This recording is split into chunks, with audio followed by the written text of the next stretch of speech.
Hey there, everybody. Welcome back to Live with the Times, where we go over the weekly Parsha, specifically the Aliyah of the day, and we delve in and see what it really means to us today, and see how much of a connection there is from the Torah, and how we can bring it into our lives every single day. So, we're here on the 5th Aliyah, Thursday, Hamishi, right? And starts off here with Avraham talking to the King of Sodom.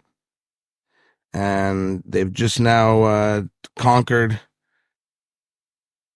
here in this war that had. They went and destroyed in this war. And the King of Sodom comes and asks Avraham, he says, oh yeah, now that we won, listen, I would love to do a great favor. How about you give me the men back, the people that are under your control, and I'll keep and you can keep the money, you can keep the spoils of war. Right? And Avraham, he says, no, listen, what am I going to do? I'm going to come over here and take your money, and then people are going to say, oh, that the King of Sodom made him rich. Forget about it. It's Hashem that makes me rich. Right?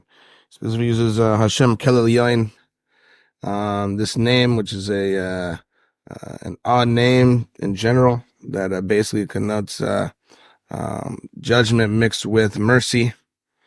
And in any case, the commentaries, they say that it was ridiculous for even to him to have this request, the King of Sodom, to have this respect with Avraham, because really in any ways everything belonged to Abraham. He's the one who won. And he really, all the spoils and all the people, they all belong to him. So for him to say, like, listen, keep all the spoils for yourself, give me the people, was pretty chutzpahdik in its own right, because it was already Abraham's, right? And the commentators also say that actually Avraham erred here in the sense that, yes, he was being magnanimous, benevolent by saying, no, forget about it, it's all from Hashem. To give back the spoils is one thing, but that he should have kept the people. Why? Because he could have influenced the people positively. He could have brought them closer to Hashem. And by taking them, leaving them back to Sodom, they actually descended back into the darkness, into that horrible place that they were in. Right? And Avraham didn't want to have any sort of connection between people giving him money and him being rich. And then they're going to say, oh, well, I'm the one who made Avraham rich. Then Avraham says, okay, so great. Listen, I appreciate everything you're doing for me. Hashem comes to Avraham in a vision. And this is where we get from the davening every day that we say, Magen Avraham, right? The shield of Avraham. It's from here. Right? It says, I'll be a shield to you. Your reward is very great. And then Avraham says, listen, Hashem Elokim, what can you give me seeing that I'm childless? Right? That the Meshech Beiti, who the Meshech Eliezer, that Eliezer, he's going to end up inheriting me anyways. Like, what does it matter? You give me all this stuff. It's fantastic. I appreciate it. But there's no one to leave it to. Right? Avraham Avinu, he had seen written in the stars, so to speak, right? He was an astrologer. And, this was a big part of the whole thing. That he had seen that he was going to go childless, that he was destined to be childless. This was the name Avram.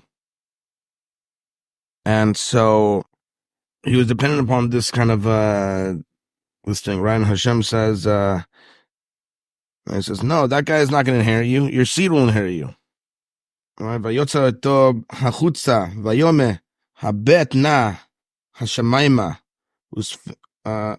usfo kohavim im tucha lispor sam. Right, so I'm going to go take you outside. Right, it says he took him outside and he said, look at the heavens and count the stars if you can, if you're able to count them. Then he said to him, this is how your descendants shall be. Right, and then later on it says, V'hemin b'Hashem v'hasheveha lo tzedakah, that he had Emunah in Hashem, he believed in Hashem and he considered his charity. Right, so what does this mean to us here?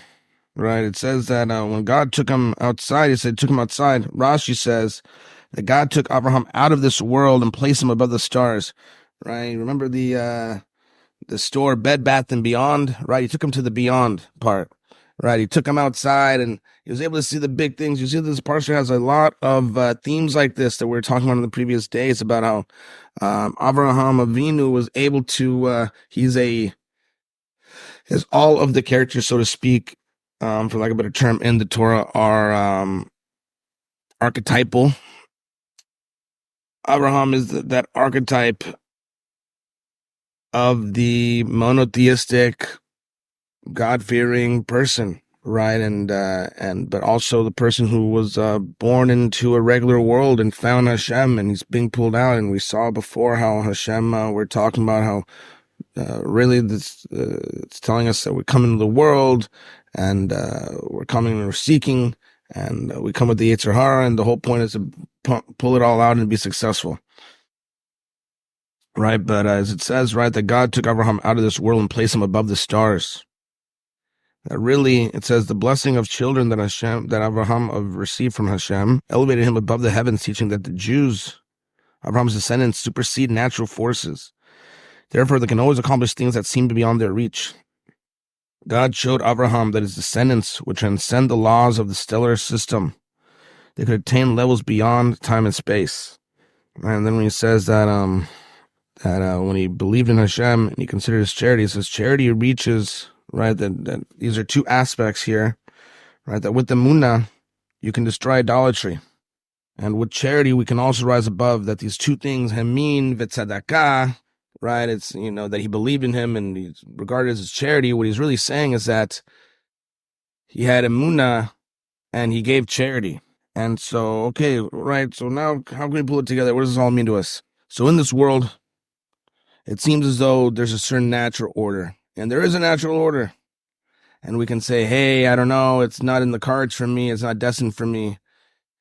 Ein mazel Israel. There's no mazel for Israel. We're not part of the constellations. We're not part of the stars. We go above time and space, so to speak. And we have an opportunity to have miracles in our life. Everybody can have miracles in their life, but there's something specific about us that we're allowed to have miracles, that it's attainable. Now, in order to have miracles, right, the world is run mita keneged mita, meaning that the world is run a turn for a turn. That the way that Hashem acts with us is the way that we act with Hashem, and the way that Hashem acts with us is the way we act with the world. So if we are going to be very stingy with other people, Hashem isn't going to be very stingy with us. Right? If we're going to be very giving with other people, Hashem's going to be very giving with us. If we're going to be very by the book, and this is what nature does, so Hashem's going to be like that with us as well. And in order to receive miracles, a person has to do things that are miraculous, that go against nature. Right? It's our nature, for instance, to want to save our money. Obviously, it's not a bad thing, and to want to hoard money, to make more money, and to not to spread it around. Right? It's a miracle that charity even exists and that people do charity. It doesn't make sense. Charity doesn't make sense. Right? For a person I'm the one that worked for it. It's my possessions. For a person to then go and to take charity that belongs to them and to go and give it away, this is what Hashem does. The whole world is Hashem's, and Hashem gives us everything. Everything that we have is a very, very special gift, right? So Hashem is acting out of us with charity, right? But also Emunah, this aspect of Emunah, right? That we live in a world right now. We see how much atheism is spread wild upon the world. Right, we just saw an election go through Hashem, and people are having meltdowns. Right, they're having meltdowns 4 years ago. It doesn't just mean not making it political. Really, this happens with anything, right? Where people are coming in question and saying, "Listen, God, you believe in the spaghetti man in the sky?" And people think they're so clever. Oh, come on, these are fairy tales. Get out! What are you, crazy? I can't even talk to you. And this kind of mentality is really spread, and you see what has it done to people. Are people happier today than they were before they're atheists? Are people more connected now? When you put all of your trust into politics and you do not get your result, your whole worldview is destroyed. Right? When you put all your trust into your money, and then your money is taken away from you, God forbid, your whole worldview is destroyed. When you put it all into science, and it's not that Politics don't exist. Not that money doesn't exist. Doesn't that science doesn't exist. Hashem created them all. But it's all there behind this. Hashem's hiding behind it. It's actually Hashem hiding behind this curtain and this play that Hashem is putting on for us, this cosmic play, which is why he took Avraham Avinu and placed him above the stars, right?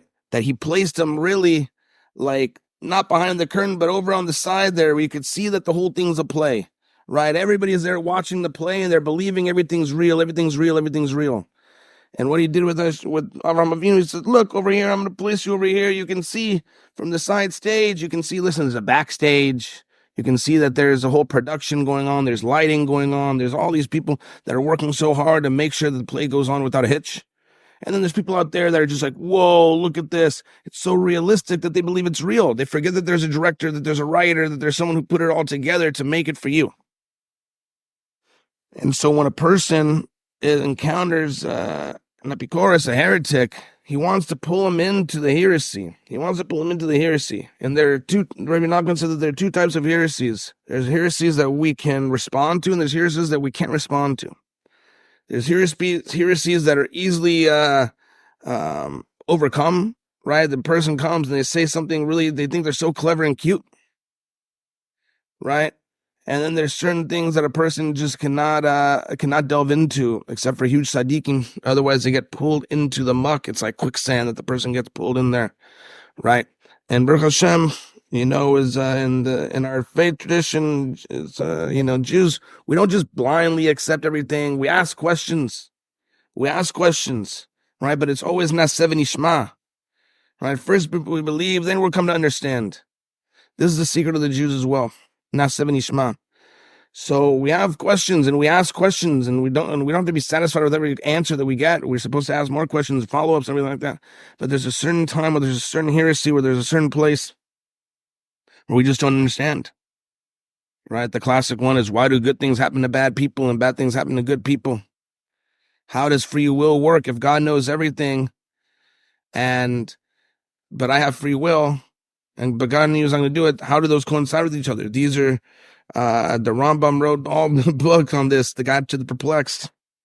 Answer these questions, and even then, they're not really answered. They're just helping us to overcome our doubts, and that's the main thing that all this is meant to do, is overcome our doubts. Right? It's natural to want to know everything. It's natural to want to feel comfortable.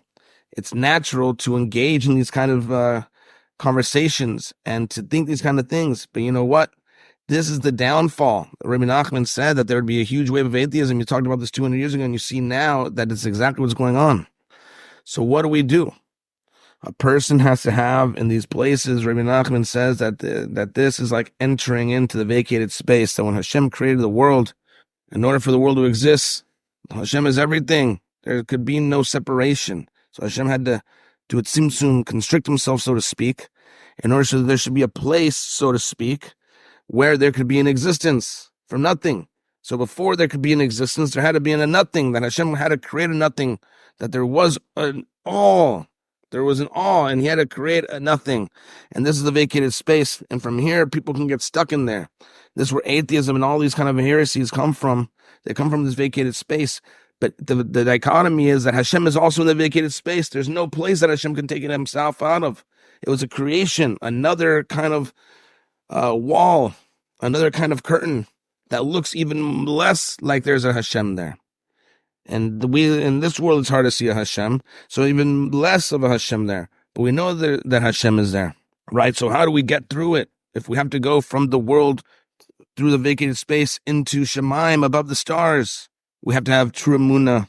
We have to say, Eino milvadai, there is nothing that exists besides God. I know for sure, no matter what is going on, that Hashem exists. I know for sure you cannot get me off of here. You cannot get me off of this place. I'm standing here. They say, standing on business. I'm standing here, and I know that for sure Hashem exists. You cannot tell me otherwise. There's no way that you can convince me when a person, people use psychedelics and use all these kind of things and the altered state of reality. And when you come back, people are like, wow, the whole world was breathing. It was all together. Everybody was together. Everything was in harmony. It was tiferet. And then what happens? People forget and they go about their lives and they start arguing with people. You forget. The whole world's one.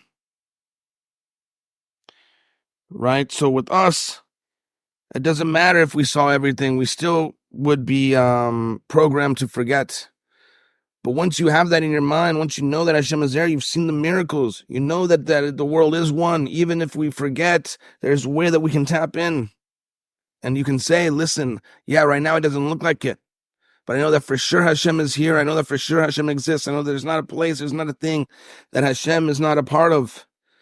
Ain't no midvadai, it's all Hashem at all times. And this way the person can go through the vacated space and onto the other side. And this is what the secret of the Jewish people is.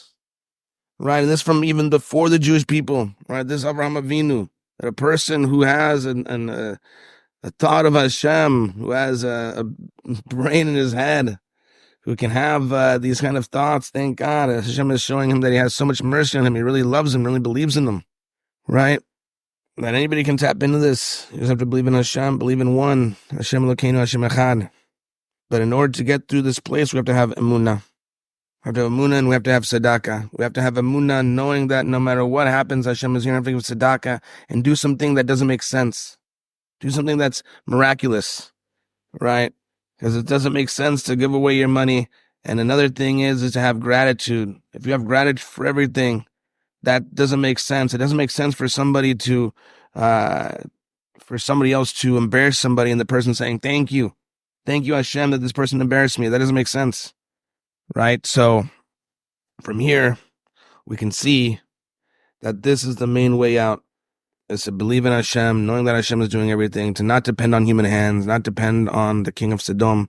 Definitely not. The King of Sodom wants to entice us to come in.